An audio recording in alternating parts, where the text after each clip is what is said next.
Hi everyone, I'm Ryan from Go Natural English, and today I'm talking about phrasal verbs with look. So if you're learning English, you've definitely seen phrasal verbs. These are the verbs that have an extra preposition or an extra word at the end which changes the meaning. For example, to give up, or to give in, to give out. The extra word at the end changes the meaning.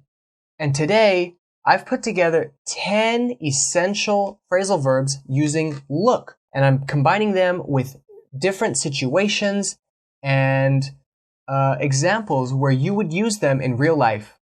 And stick around to the end of the video where I'll use number 10 in a fun travel story. And if you learned something from this video, consider giving us a thumbs up and subscribing. It really helps us know what kind of content you like and how we can continue to grow this awesome Go Natural community.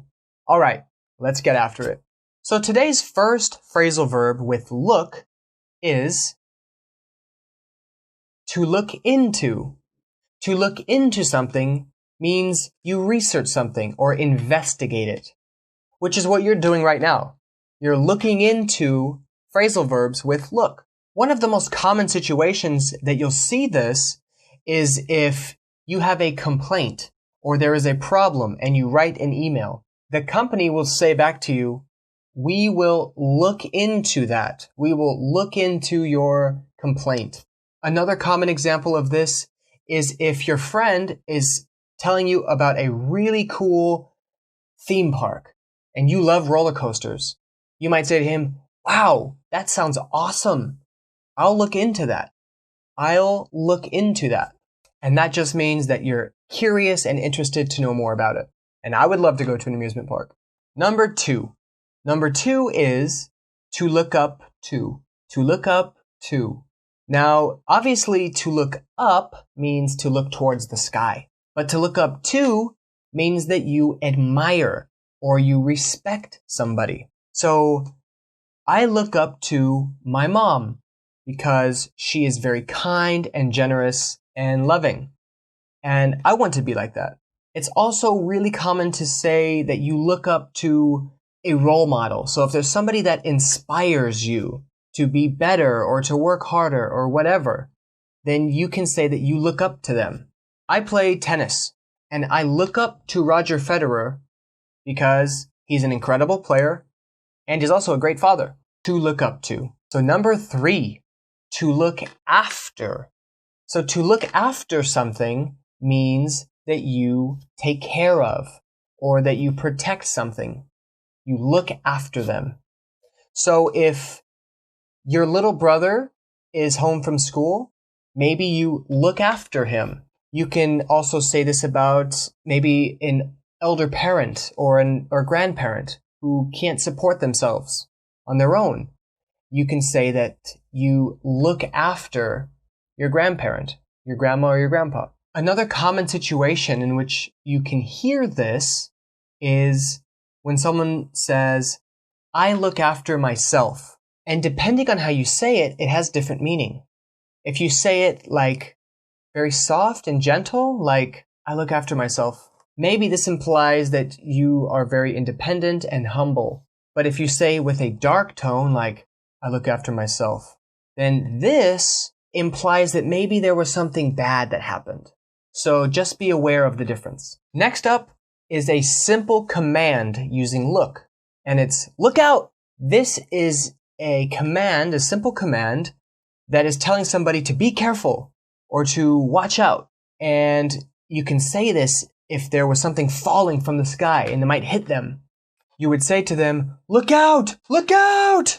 And this would mean that there is something dangerous about to happen right now and they need to look out. Number 5, to look out for. And this one has two meanings.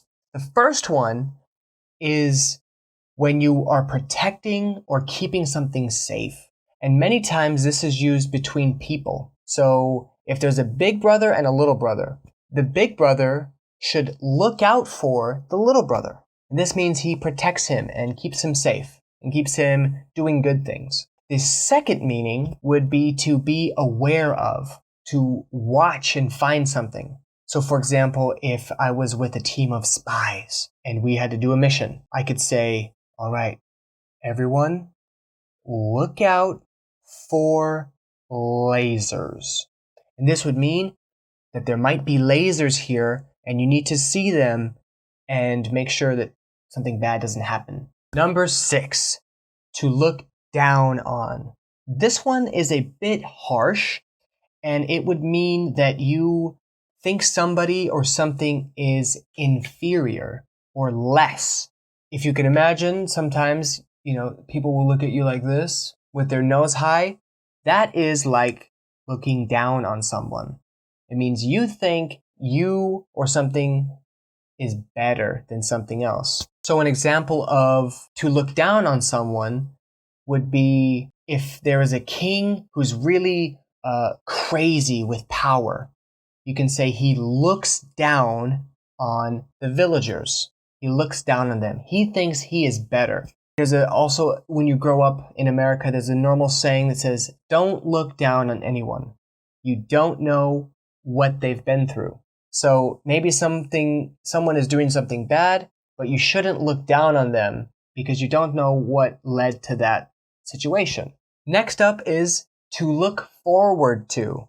Every week, I look forward to recording Go Natural English videos. To look forward to means that you're excited for something that will happen. And this can be about anything. You can say, I look forward to Christmas. I look forward to meeting my soulmate. I look forward to learning English. Another one of the most common situations to see I look forward to or look forward to is in an email. At the end of an email, you can write, I look forward to hearing from you soon, which means that you are happy to have their response soon. If your friend talks about a party that he's having on Friday, you can say, oh man, I really look forward to that. Next we have to look around. And this means to visit or explore something or some place. So if I travel a lot, which I do, I look around new cities all the time. If you enjoy museums, you can look around a different museum. A common thing would be to ask a friend, hey, do you want to look around the old city? And this would just mean that you want to spend time with him exploring the old city or exploring whatever. Number 9 is to look away.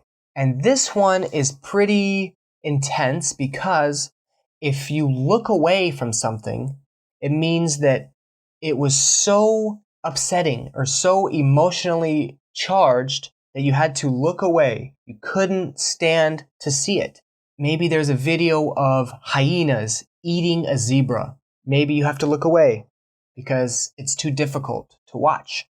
And another common place to use this phrasal verb would be something that's really embarrassing. Something that is so embarrassing that you have to look away. Very cringy. Like, oh my God! You look away. If your friend is singing karaoke and it's so bad, then maybe you have to look away because you're feeling embarrassed. So anytime I sing karaoke, all of my friends are looking away. Number 10, to look upon. Now this phrasal verb is a bit poetic. Usually it would be used in a story or in a movie where somebody is talking about an amazing, beautiful sight that they see. Don Quixote looked upon the valley and was inspired. The astronauts looked upon the earth with wonder and awe, expressing that something is incredible or powerful to look upon. And I mentioned earlier that I would use number 10 to tell a little story from my travels. In 2016, I moved to Montevideo, Uruguay. I lived there for 6 months, and then I went to Brazil for several months, and I traveled around South America. And eventually I was in Peru, and I went on a trek 5 days in the Cordillera Blanca, which is a beautiful part of the Andes Mountains. And on the third day, it was a snowstorm, and I didn't have proper clothing. I had just a hoodie and shorts, and I was freezing. I was so cold. I couldn't feel my hands. I've never felt that pain before. My hands were hurting so much from the cold. My feet were frozen. So much pain because I had not the proper equipment. So it is my fault. But after 4 hours of hiking, I made it to the top of the mountain, and I looked back, and it was just white snow falling. And I was cold, and I didn't see anyone. But I looked upon the mountain, and I was overcome with emotion. It was really powerful. I looked upon this scene before me and where I'd be going, and knew that this was something that I would never forget. Eventually, I made it down the mountain. It took several hours, but by the end, my fingers were still here. My toes are still there. I would never forget it. It was just such an intense moment, looking upon the valley on the mountain. That wraps up today's lesson.